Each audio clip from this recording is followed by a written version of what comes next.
Hello everyone, welcome back for another book review. Today we are talking about this one. Broth from the Cauldron, A Wisdom Journey Through Everyday Magic by Cerridwen Fallingstar. So I must admit, again, I didn't even look at author names when I got this one from the library. I just had looked up publishing houses and inevitably this one kind of came up in one of the searches that I had done. And I was like, cool, that sounds kind of witchy. Journey through life is, okay, cool. I didn't really know what it was about, so this is actually a memoir. When I had got it from the library and I actually looked at the name, immediately, I must admit I did judge pretty harsh. I was like, oh, it's one of those names. Oh no. Because like, I don't know, some of these like really, really witchy names that people use as their pen name, kind of, like, I've had good experiences with them, but I've had a lot of not so great ones. And I just, it's an instant, like, it gets the hair raised, to say the least. So I was pretty skeptical going into this, and I was like, oh, it's probably not gonna be that good. No, this is, like, one of my favorite books. Like, I was so surprised. But God, she's a good writer. Like, this is a memoir of a witch. I love these. I love memoirs, I think. I think that's just a genre that I love for, like, average people. I don't care about celebrities, I don't care about politicians, all that. No, everyday people, yeah. It's interesting because the everyday lives are so, like, much more fun to read about. I don't, like, you can't empathize at all with, like, rich people. And to be honest, celebrities and politicians, that's kind of the same category. But, like, when you just have your everyday person telling their story, especially as a witch, like, it is just so interesting. So her life is very intriguing, and, like, not to spoil a whole lot, because, like, this is one of those where it's like, is it a spoiler? Is it not? Because, like, I don't know. So I might even have, like, a spoiler section in this video, because there's just some things I want to kind of talk about. So, spoiler-free, phenomenal writing. She jumps around in the storyline of her life, which at the end does get a little discombobulating because you're like, wait, where are we in the life? Because there's no years attached, so you just kind of start to piece together which characters are where, and then you base off their ages roughly where we're at in the timeline of existence. But basically, she was born and, like, grew up in the 50s and 60s. Obviously, a very different life than what I experienced as somebody born in the 90s, and even now people born in all of the different generations, like, it's gonna be different. Now, where the last book I had talked, well, actually, okay, you're not saying this in order because I ended up forgetting I had a blank spot, so I bumped one way up in the month. But I, in the time of existing, have just finished reading Seasons of a Magical Life. And that was like the informative memoir style. This is just straight memoir. I prefer this if you're gonna go into a lot of your life details. And honestly, where that one had such flowery and, like, prose writing, this was better. This was just down to earth, like, this is my life. This is what was going on. It was just such good writing. Like, you could easily follow along with the story. She didn't waste time with flowery imagery. Like, she just got to the point. And I absolutely love this. Like, it makes me want to go buy more of her books and actually go buy this one in particular. Because, like, whenever, like, I don't know, it's one of those books where it's like, I wish there were more books about the actual lives of witches.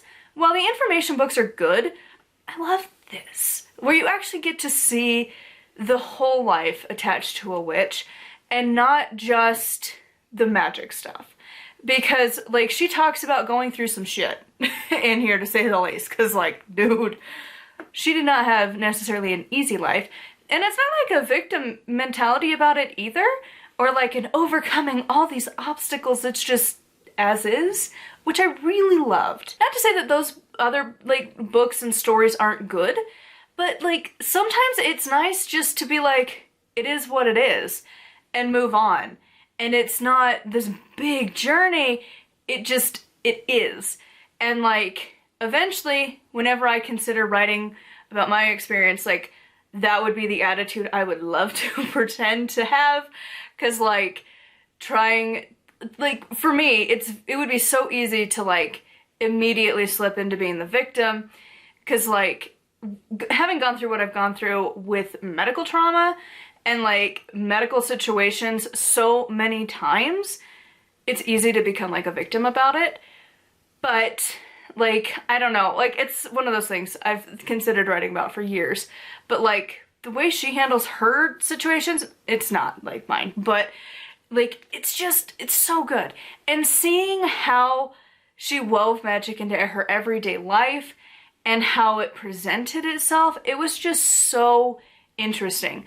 The timeline, I will say again at the end, got complicated, but the beginning didn't. It was really kind of fun to jump around the timeline, and then like about halfway-ish through the book, you're like, oh no, oh no. And then the bouncing gets a little more traumatic as the reader too.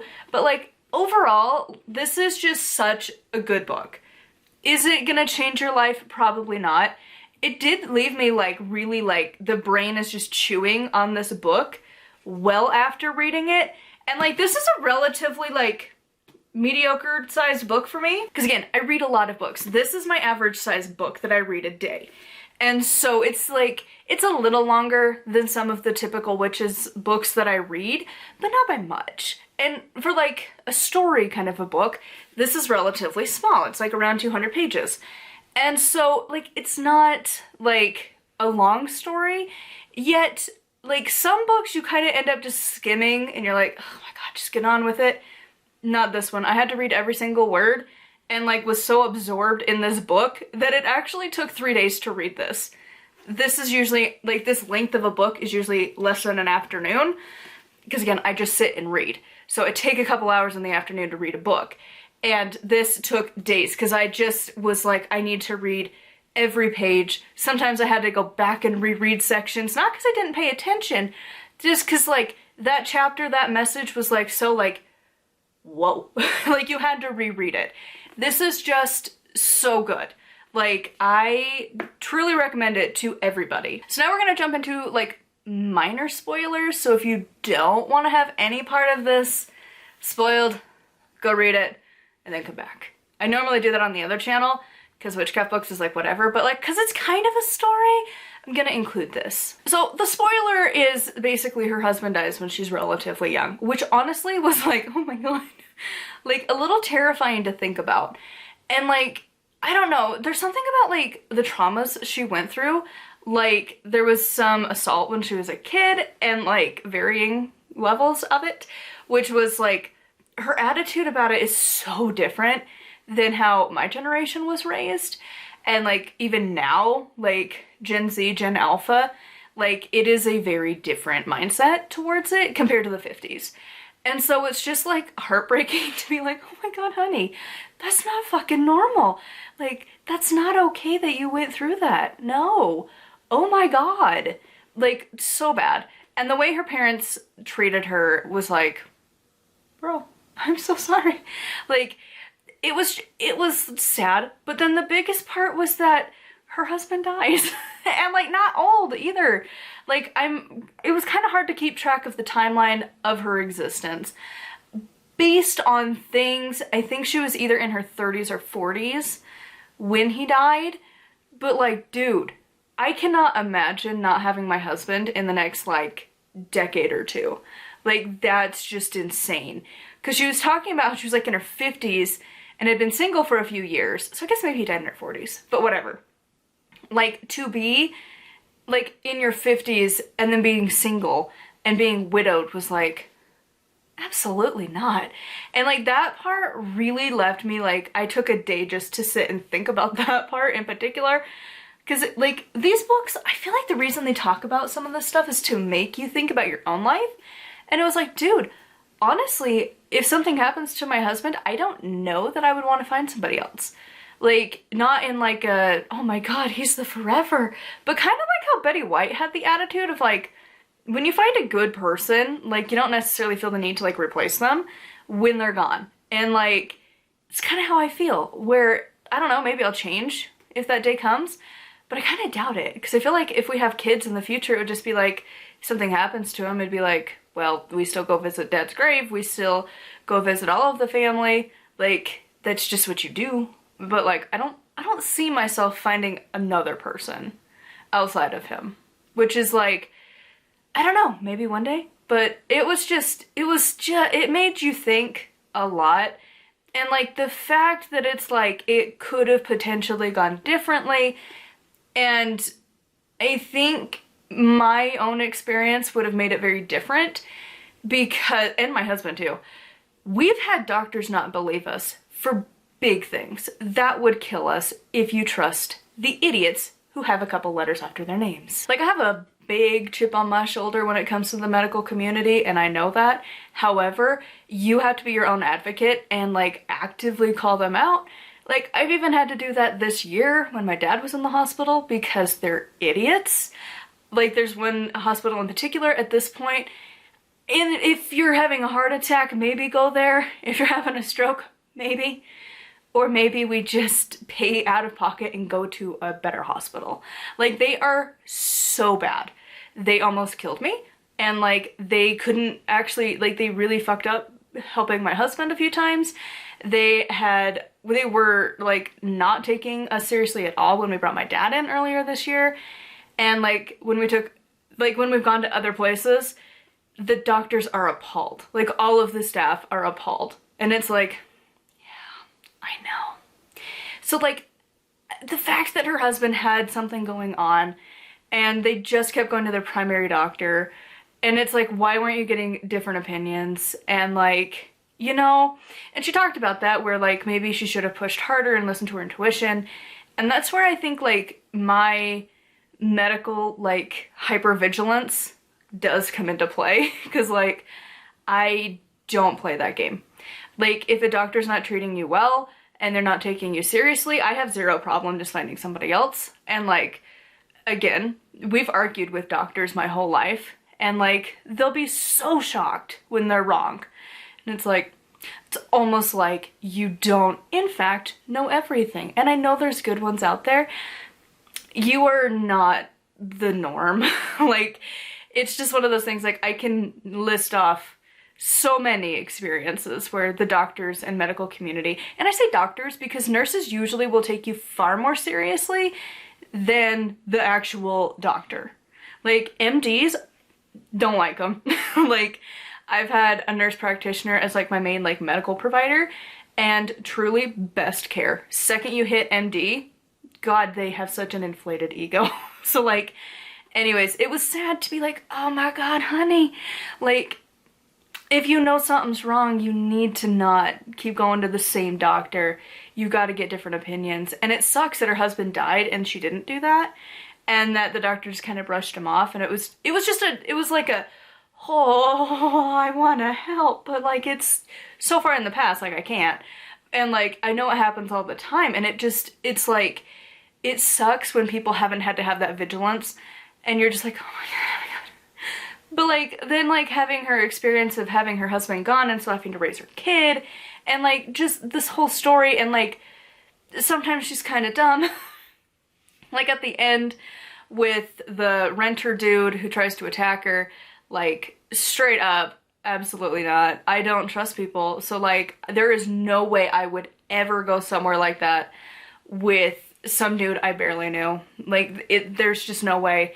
And like, ain't no way he's getting close to me. He's starting to get handsy in the car. He can get out on the freaking freeway. I don't care. If you get hit by a car, good.